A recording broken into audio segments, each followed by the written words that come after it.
So I want to welcome everybody. We have a book table. We have some 9 writers who have published books, or books will be coming out. So from the very beginning until the final end. Is that a redundancy? The final. I recognize redundancy sometimes.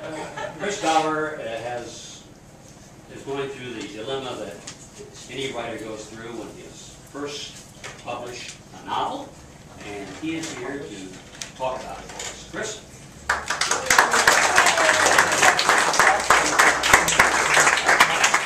By the numbers, it continues to be a most humbling experience.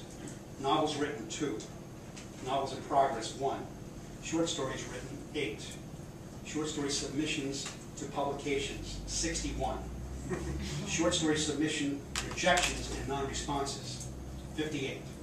Short story acceptances, 3. Short story acceptances by a magazine that went belly up before the story could be published, 1. Published. Agent requests for full manuscript, 2. Cursed manuscripts, 1 that's being published. Let me explain it. Novel partials submitted to agents on Halloween, 1, in 2005. Agents who died after reading the novel partial submitted on Halloween, 1, in 2005. It was a month later. Request by an agent for a, in quotes, full manuscript written in past verb tense rather than present, if you happen to have one available. 1.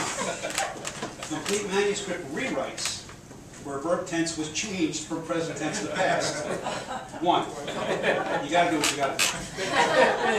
Complete manuscript rewrites where verb tense was changed from present to past tense rejections by an agent. 1. Complete manuscript rewrites where verb tense was changed from present to past tense acceptances by a publisher. 1. Agent acceptances. This is true. 1. Agent rejections after the author received the agency contract because the author asked one question too many. Specifically, what have you sold lately? 1. I ended up not going with that agent, of course. And then, unfortunately, agency representation lasts alongside, still 0. Publisher requests for full manuscript, 2. Published novels, 1. Scars is an ebook now, and it's paperback in November, both from Small Press, Trolling Press.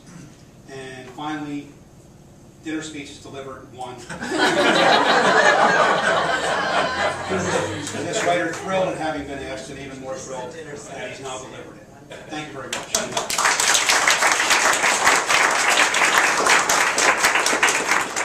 Alix Ohlin from John Weyerback, who was one of our members, not here tonight.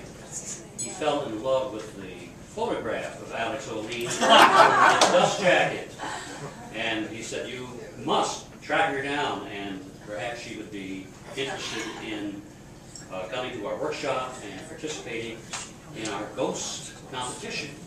Well, I tracked Alix down. It turns out that she works nearby at Easton, at Lafayette College. She agreed to come and judge our contest and to speak to us tonight. So let me introduce, and let me make it very clear about the pronunciation of the name. May I introduce Alix Ohlin. And everything about how difficult publishing is, and it's such a downer. I mean, it's a very difficult business. And to me, the only way to navigate through it is to hold on to the stuff that you control. And what you control is what you write about and how you care about it, and making it the best that you can. No one can take that away from you. No agent, no publisher, nobody external to you, right? When you write stuff that comes out of your own personal ghosts, it is the most fulfilling way to spend your life. Mainstays of the workshop. In fact, John is a charter member of it, one of the most colorful, sometimes controversial members of the group. He does have some awards he's going to present This is the People's Choice Competition, and, well, I'll let you explain it. John, you go ahead. Too young, yeah. Well, anyway, so the People's Choice winners are those who wrote stories, and their peers thought it was really wonderful and they chose them. Is Amy Mink here? Where's Amy? Oh, Amy Mink. She wrote me a long email and said, "Isn't this a great idea? I don't know what's better, Don's award or yours." She says, "Oh, don't tell Don I sent this." So, she says, "Would it be nice to be remembered by a peer or to be chosen by someone from on high?" I'm like, Alix Ohlin. But actually, we just want to see if there's a convergence between the professional and the amateur. And I hope there is. The last 2 times we did it, there wasn't one match, not one match. So we'll see today if we did better. This girl jumped out of her skin when I told her. Excuse me, are these in sequence or what? How did it happen? Well, these are the 4 ties after the first one. These are second place? Yeah, second Second place. place. Amy Mink. She was so thrilled.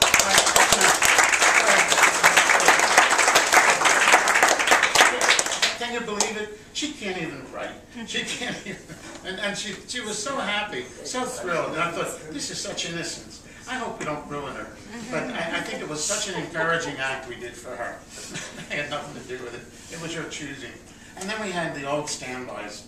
Mary Jane. You know, we all love Mary Jane.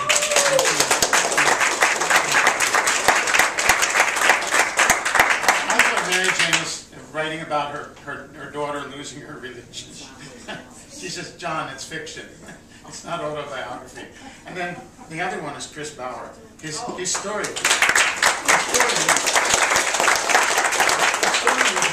a riot. And there were about 5 other stories. I should read them at the next meeting that got honorable mention. But it's just enough now. We got 4. And then the grand prize winner. Now I want to tell you something about the surprises, not the prizes. We have 5 books. So I'll let the people who I just read out, let them pick after Alix Ohlin goes on, then you'll pick, there's 4 books there, 2 by Alix Ohlin, and let the people who are the 4 pick the books first, and then Christian Rowley will go first, and then the 4 others. You got it? Okay. Here's it. Okay. You just gave it away. Oh, what did I say? You said, Well, we didn't announce the winner. Was he the Oh, top prize winner? The top prize winner is a newcomer, not even a year in the group, Christian Rowley. Well,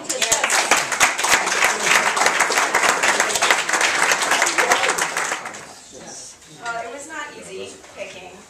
There were so many really great stories. These are 3 that I chose. I'll start with the 3rd prize. It was a story that I thought was so interesting for the way that it took a character. It started out a little bit on the unsympathetic side and showed a lot of compassion for this character, and I was really taken with the whole kind of story as it unfolded.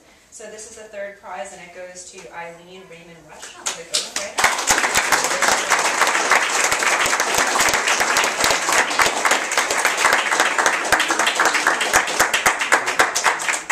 And then the 2nd prize is the one that we have some overlap between the other list and mine.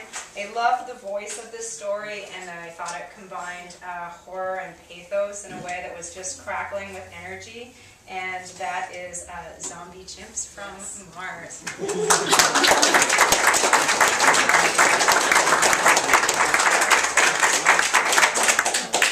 And then the 1st prize goes to a story that I thought took the notion of haunting and made it just really personal and ordinary in a way that was really lovely. And there were sentences in it that just really made me catch my breath. And that story is Possessions by Judith Morgan.